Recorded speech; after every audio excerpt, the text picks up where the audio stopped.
Hey honey, you want to stay in Midgard? My name is Michelle from Thor Wants Another Letter, and this is my first 2020 wrap-up.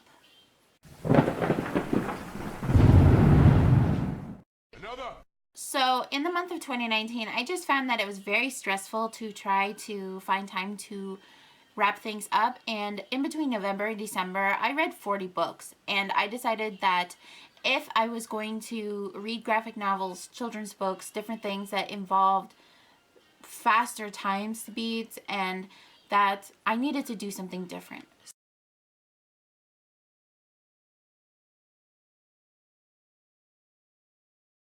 So right now I'm doing 1 through 5.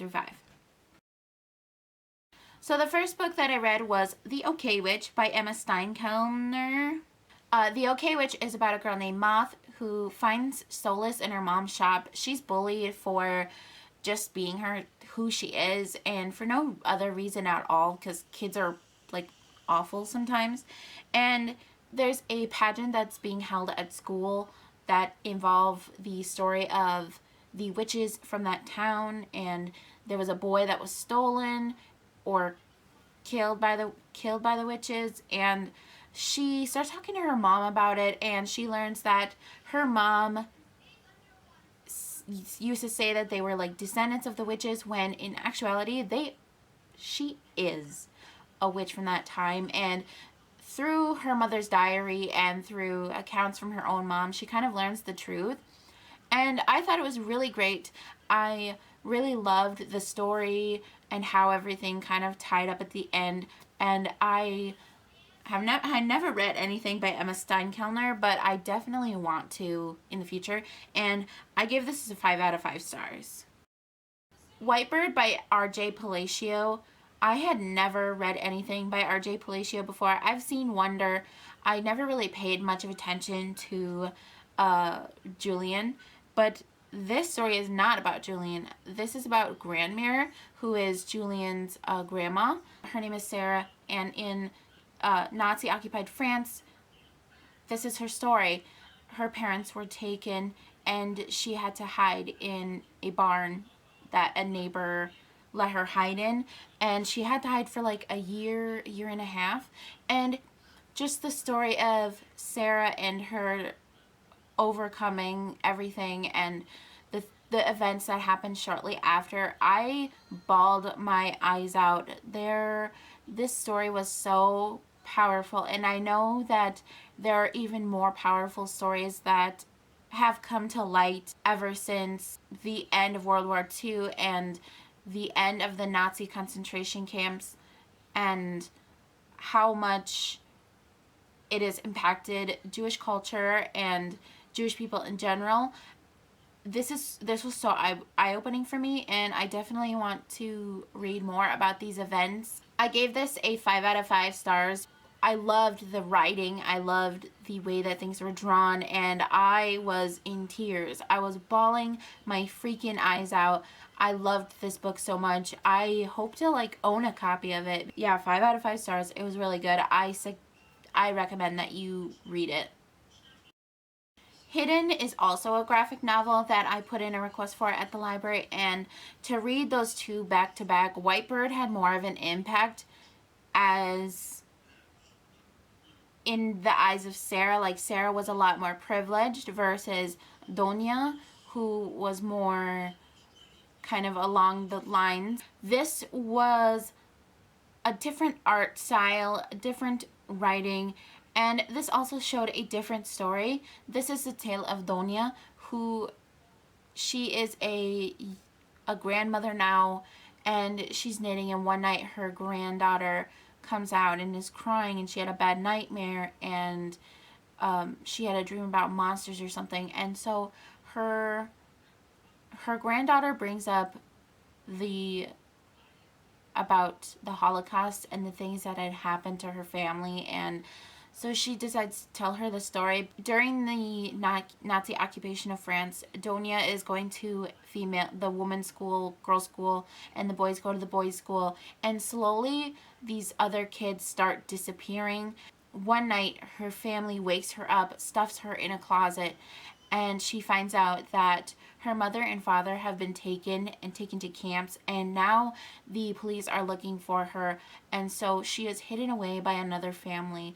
And the story of her hiding, having to change her identity, having to hide to go away, it was so, not only was it eye-opening, but it was also very sad because she missed her mother and father so much, and they kept trying to find information on where they had gone, and even the people that were hiding her, they got separated, and luckily this story has a semi-happy ending. What happens after everything, it was good. I loved it. I gave it a 4 out of 5 stars.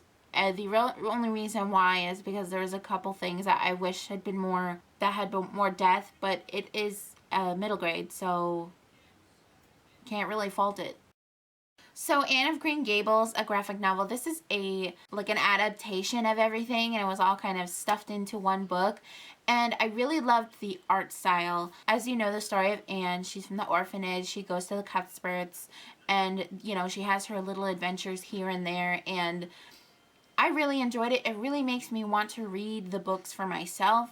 And I got to check off a box on a couple of reading challenges, so that's good. I rated it 5 out of 5 stars. I really, really, really liked the illustration, and that was about it for me. The 5th book that I read was Words Like Thunder, and this was given to me as an ARC, and this was new and used Anishinaabe prayers by Lois Beardsley. And thank you, WSU Press, for sending me this. I put in an email after I saw another friend get it, and I rated this a 4 out of 5 stars. These are just like poems about prayers and poems about certain things. Like the first section is kind of like about food. The second one is about as a people, and it was very powerful. And there were a couple of poems that I really resonated with. And this one says, the hunting wasn't just for food. We kept track of where we harvested, and we tried not to over-harvest or to spend too much time in places where various species needed to live and reproduce. We gave them their space, and we thanked them for giving their lives to feed us. We prayed out loud that way. We prayed every day. We prayed to be good caretakers and responsible for the fish and the frogs. And there are some things in here that are said that I just found extremely relatable. And there's this one called Desperation Cookies, where it's about food insecurity, and how we have come from such a culture where everything was so lush and flush, and we have, over the years, and the way that the government has taken over the reservations and forced our people onto such small land, that things happen that are really sad and devastating, but yet some families and some people have to go to, some people and some families have to go to food banks and food drives and things like that to get their food. And I personally never 100% relied on food drives or food banks to get along when I was growing up. My father cut iron so that way we could live, and he did odd jobs and things like that.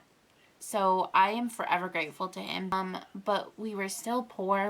But we got by, and I feel very privileged for the things that I can do now. This comes out on April 28th, 2020. Congratulations to Lois Beardsley for putting out such a great piece. April 28th, 2020. Alrighty, so that is the end of the 1 through 5. But I'll just give you one question, and that is, what was your first read of 2020, and did you enjoy it? Anyway, I'll talk to you guys later, and I hope you're having an amazing day. Alrighty, bye.